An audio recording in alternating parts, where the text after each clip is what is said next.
A verdade é que 83% dos europeus acreditam que é útil saber falar outras línguas. Isto são dados da Eurobarómetro. E 44% reconhecem que não conseguem manter uma conversa noutra língua. Isto é, por um lado, estamos numa situação em que há uma larga margem da população que acha que saber línguas é importante, mas, por outro lado, também há uma fatia enorme de europeus que não conseguem manter uma conversa numa língua ou outra que não seja a sua. Ora, num mundo globalizado, com níveis crescentes de fluxos migratórios e não só, nunca foi tão importante saber falar mais de uma língua. Esta também é a base de uma série de diretivas e de recomendações da União Europeia, do Conselho da Europa, do Parlamento Europeu, mas a verdade é que é ainda um trabalho que está em boa parte por fazer. O que é importante saber disso? Para melhorar a perspectiva de trabalho dos indivíduos, para promover a compreensão intercultural e a inclusão social, para aumentar a competitividade da Europa. Hoje em dia, saber línguas é uma ferramenta de trabalho. Saber inglês não basta, saber inglês não é suficiente. Saber inglês, hoje em dia, da forma como está, de facto, também é o globalizado, enfim, fazer parte do time, saber inglês, é como dizer que fez a primeira classe, toda a gente fala, tem a obrigação, classe, saber falar inglês. E, portanto, o algo mais, aquele que pode fazer a diferença no campo das línguas é, de facto, saber outras línguas, para além da sua língua materna e, muitas vezes, o inglês. O projeto Language Rich Europe convida os decisores, decision makers, para um debate informado sobre línguas que possa contribuir para uma melhor política e práticas linguísticas. A competência em línguas é essencial, mas muitas sociedades não estão preparadas para o multilinguismo. O que é que isto significa? Significa, por exemplo, que em certos países, alguns países têm, de facto, hoje, devido a circunstâncias históricas, nas suas políticas de língua, muito dirigidas, por exemplo, para isto em países em que, por exemplo, convivem várias línguas, mas por razões históricas e por razões de afirmação das línguas nacionais, se projetam muito na defesa e na promoção da sua língua nacional, em detrimento de outras línguas em presença, e, portanto, quando se diz que as sociedades não estão preparadas para o multilinguismo, esta é uma os vertentes centram-se mais na aprendizagem do inglês, como eu disse há pouco, também, a diversidade linguística da Europa e a estabilidade social e a competitividade. É verdade que a diversidade linguística da Europa é uma das suas riquezas fundamentais. A Europa tem uma diversidade linguística que é, digamos, o cimento da sua afirmação enquanto continente, e é também uma forma de mostrar a diversidade cultural e a diversidade linguística no contexto europeu e a sua importância para a criatividade e a forma de ser dos europeus e a sua forma de estar no mundo. É uma ameaça à estabilidade social, porque o desconhecimento das línguas é o desconhecimento do outro, é uma forma de fomentar tensões, e a competitividade, porque hoje em dia conhecer línguas tem também uma dimensão económica importante.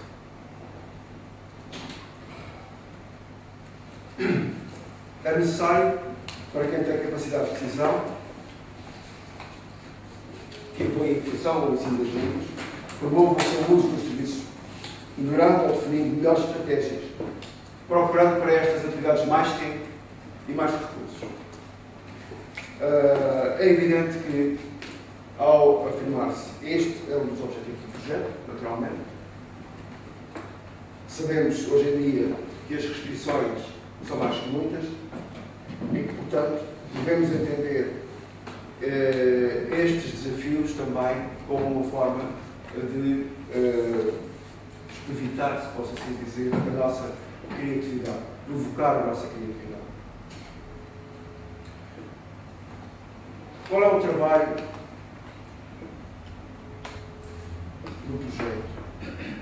O projeto pretende trabalhar naturalmente com a LIG, onde muitos dos membros, quase todos os membros fazem parte, as organizações não governamentais que trabalham na área, precisamente, das línguas, das culturas, da inclusão social, a indústria, e os serviços, porque hoje em dia, em muitas áreas de negócio, a língua é um fator importante e decisivo, muitas vezes, para se fechar um negócio e, portanto, promover as exportações. E com os governos, naturalmente, porque têm capacidade de decisão, porque decidem e porque tomam as suas opções em função dos dados que estão ao seu dispor. Sim? Mostrar evidências sobre a situação presente, relevando boas práticas e possibilitando escolhas políticas fundadas na informação disponível. Inspirar o interesse por novas línguas entre os decisores, demonstrando a importância da aprendizagem das línguas para as sociedades estáveis e prósperas. Motivar mais aprendentes e mais utilizadores de várias línguas.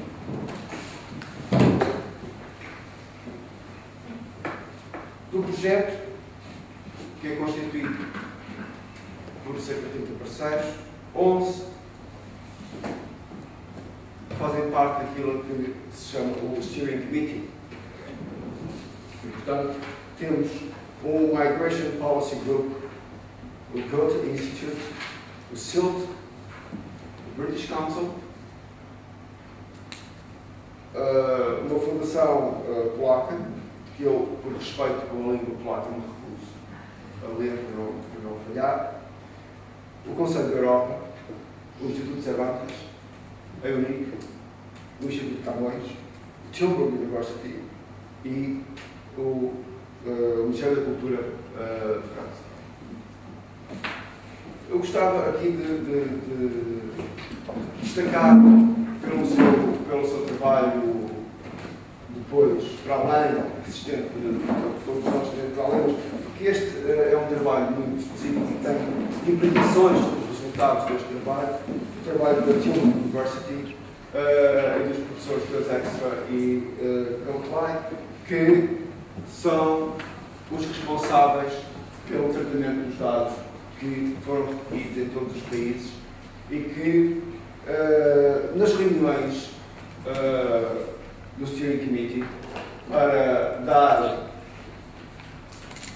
a possibilidade de se resolverem todas as questões que neste grupo se foram levantando acerca do projeto, resolver todas as dificuldades, e eu não queria deixar de prestar aqui a minha homenagem ao professor Gus Extra, porque de facto teve uma capacidade extraordinária para conseguir que hoje estivéssemos num ponto avançado do projeto, do tratamento de dados e com os resultados praticamente tratados, para que chegássemos, enfim, ao dia de hoje com um resultado de projeto bastante consistente. Estes são os nossos parceiros, são cerca de 30 parceiros, que abrangem 27 países e que têm trabalhado connosco nos seus países, com a colaboração sempre presente do British Council, com os seus representantes em cada um destes países, para trabalhar na recolha de dados e para que fosse possível depois o tratamento desses dados nos Países Baixos, na Universidade de Tilburg. Ora bom, que resultados pretende alcançar o projeto Language Rich Europe. Aumentar o conhecimento, ou como raising awareness, sobre as recomendações da União Europeia e do Conselho da Europa e o desempenho dos diversos países face a estas recomendações. Eu devo dizer que este projeto, no seu percurso, conheceu várias fases de intervenção sobre este primeiro objetivo. Não está aqui em causa saber quem é o primeiro ou quem é o último. Esse foi talvez uma das questões mais sensíveis, por exemplo, num outro projeto cujos parceiros também integram o Steering Committee, e que foi o MyPax, e cujo trabalho foi, no fim de contas, dizer qual é o país que melhor integra os seus imigrantes.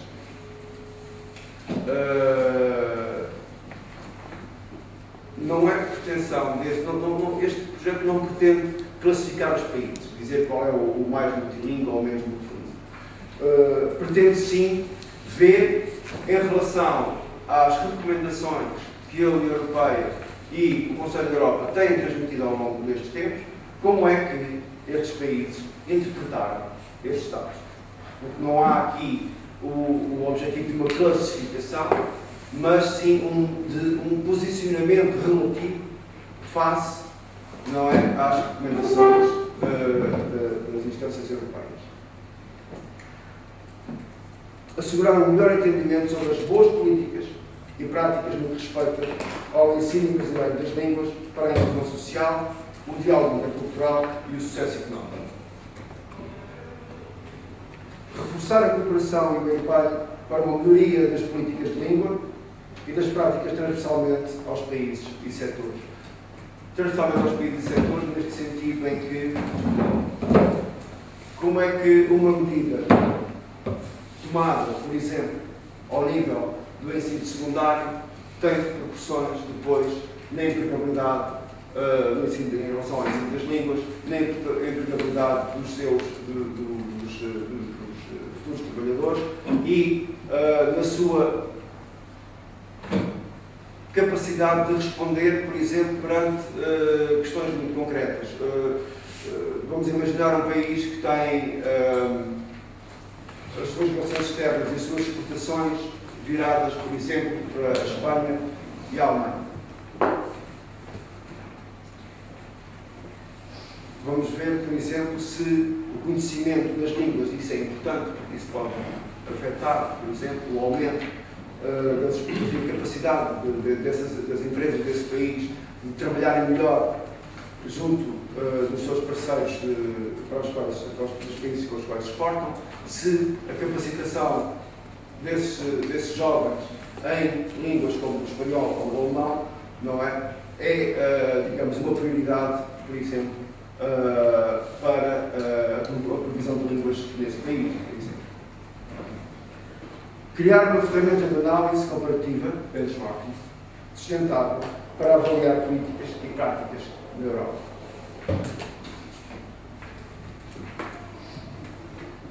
Ora, como é que o projeto Language Rich Europe vai alcançar esses objetivos? Primeiro, naturalmente, pela investigação de base e pelo estabelecimento de uma Language Rich Europe Framework. Depois, pela análise e pelo detalhe no tratamento desses dados. Depois, pela disseminação e pelo estabelecimento de redes, dos quais, enfim, todos os que aqui estão presentes fazem parte. Planos de ação local, regional e nacional e recomendações para as instituições europeias. Uma base de análise comum para as competências em línguas, transversal a todos os países e indústrias, com informação clara e comparável que possa ser acompanhada ao longo do tempo. O quadro abrangerá práticas e políticas em documentos e bases de dados sobre a diversidade linguística, educação pré-primária e educação básica, educação no ensino secundário, educação a adultos, eu estou a falar aqui só em educação, mas obviamente é educação em línguas, naturalmente. Serviços e espaços públicos, média e negócios. Portanto, são estas as 7 ferramentas que vão servir para o trabalho de análise. Há aqui um pré-ponto que é importante também relevar para aquilo que vão ser depois os resultados e a leitura sobre esses resultados, que tem que ver com, e depois vão perceber também com o que vai ser exposto depois pelas nossas colegas de biblioteca. Esta recolha de dados não é uma recolha de dados nacional. Portanto, não estamos a ter a fotografia do país. Estamos a ter, sim, em relação aos primeiros 3 casos, não é? Mas não em relação aos casos seguintes. Porque isso implicaria recursos muito importantes. E, portanto, qual foi a opção do projeto? A opção do projeto foi escolher 3 cidades que fossem relevantes para o estudo, isto é, que tivessem estas 3 componentes em que o conhecimento das línguas fosse importante, ou por razões de turismo, ou por razões de comércio, ou por razões de relações externas, etc. Por outro lado, há também um outro elemento que é do conhecimento sobre as questões das línguas regionais, etc. E, portanto, isso também foi um dos elementos que contribuiu para a escolha de uma determinada cidade, saber, por exemplo, que uma determinada língua, uma língua regional ou uma língua minoritária, é mais falada num determinado sítio, de ver como é que essa língua é tratada, enfim, como é que ela é apresentada nos média, nos espaços públicos, etc. Portanto, dentro desse nível.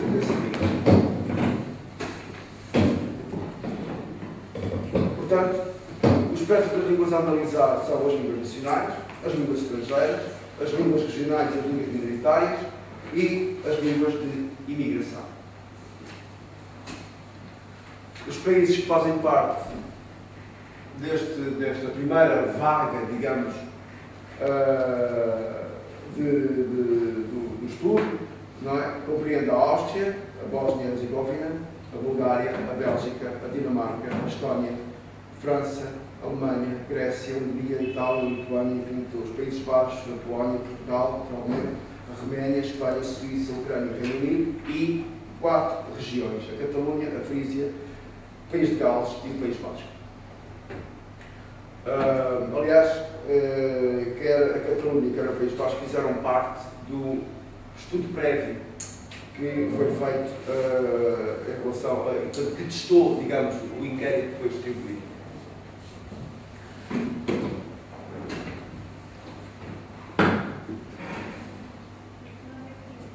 Perfil do país.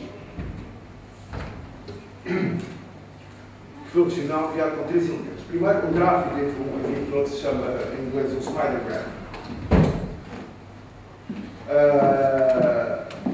E que releva a posição atual desse país ou dessa região em relação a 7 quadrantes europeus, aqueles 7 que eu referi há pouco. A análise do gráfico, que proporciona uma visão em detalhe e informação sobre os resultados, e um ensaio complementar que releva informação não incluída no gráfico, mas importante para o enquadramento da análise do país e aspectos socioculturais específicos. Vamos pensar no caso de um país, por exemplo, como a França, ao qual constitucionalmente não lhe é permitido enfim, a inserção das línguas regionais, está tratada agora na Constituição, mas também uma alteração que permite essa questão, mas mesmo na altura não era, quando o projeto foi lançado, isso não era possível. A questão do enquadramento das línguas regionais. No entanto, o que, à partida, poderia levar a que a França, por exemplo, ficasse enfim, que não tivesse uma boa imagem em relação a esta questão. No entanto, isto é uma falsa imagem à partida, por uma razão muito simples, é que a França tem introduzido nas regiões onde as línguas são faladas, as línguas regionais, que são, e portanto é introduzido no sistema escolar essas línguas. E portanto, apesar de nos documentos isto não aparecer, na prática isto sucede. Portanto, torna-se necessário que este ensaio dê conta dessa realidade. E, portanto, todos os gráficos devem ser lidos à luz do contexto que o ensaio complementar irá fornecer, precisamente para evitar leituras despidas de outras questões que podem levar a, digamos, a leituras distorcidas. A partir desta informação de base, a análise do projeto irá identificar melhores práticas para perceber que políticas e práticas deste funcionam e quais as que não estão a ser eficazes. Correlações entre boas práticas numa determinada área e sucesso noutra, como eu referi há pouco, entre a questão da revisão de línguas e depois a empregabilidade desses cidadãos no mundo do trabalho. O que é que nós enfim, já estamos a fazer, o que é que o projeto pretende fazer, e dando essa imagem precisamente de multilinguismo, a publicação final será publicada em mais de 20 línguas. A sua página na internet também terá mais de 20 línguas, incluindo motores de busca, base de dados e contactos, área de recursos e melhores práticas, etc. Uma campanha mediática, com lançamento com a imprensa em cada país. Em Portugal também haverá um lançamento do projeto quando os resultados estiverem disponíveis. Assim como em antigos jornais, TV, sítios eletrónicos e rádios e média locais. Haverá 4 reuniões de parceiros e 2 conferências principais, 3 relatórios anuais multilingües, mais de 20 ações de lançamento nacionais, 20 países, 2 regiões, uma rede profissional de 1.200 pessoas com capacidade de influenciar decisões repartidas por vários setores. Uma rede de estudantes de mais de 2 milhões de estudantes de língua dos parceiros do LIB. Destacados embaixadores do projeto plurilingues para apoiar e promover o projeto. Mais de 60 workshops sobre como promover políticas e práticas multilíngues por toda a Europa, como esta que estamos a ter hoje aqui. E que é a primeira volta a referir. Porque, de alguma maneira, isto é digamos, o pontapé de saída para toda esta ação do projeto. Mais de 20 planos de ação, um artigo final compilando as recomendações para a Comissão Europeia, o Parlamento Europeu e o Conselho da Europa. A nossa rede interdisciplinar de alto nível incluirá mais de 1.200 decisores que analisarão os resultados, e agora estou a falar daquilo que o projeto pretende de vós e daquilo que nós pretendemos que seja a vossa participação, a vossa colaboração para este projeto. Os resultados da investigação partilharão boas práticas sobre o ensino de línguas na educação e em serviços multilingües, participação no desenvolvimento de planos de ação, irão cooperar na melhoria de políticas de língua e suas práticas. A rede será constituída por cerca de 60 setores do país, em que o que se pretende seja que, na área dos negócios responsáveis dos ministérios, CEOs, gestores de resourças humanas, agências de recrutamento de trabalhadores, associações de imigrantes, os médicos responsáveis dos ministérios, etc. Para cada área, sempre aquilo que foi entendido como os elementos-chave para que este trabalho pudesse ser feito com rigor e com respeito para as diversas áreas de intervenção.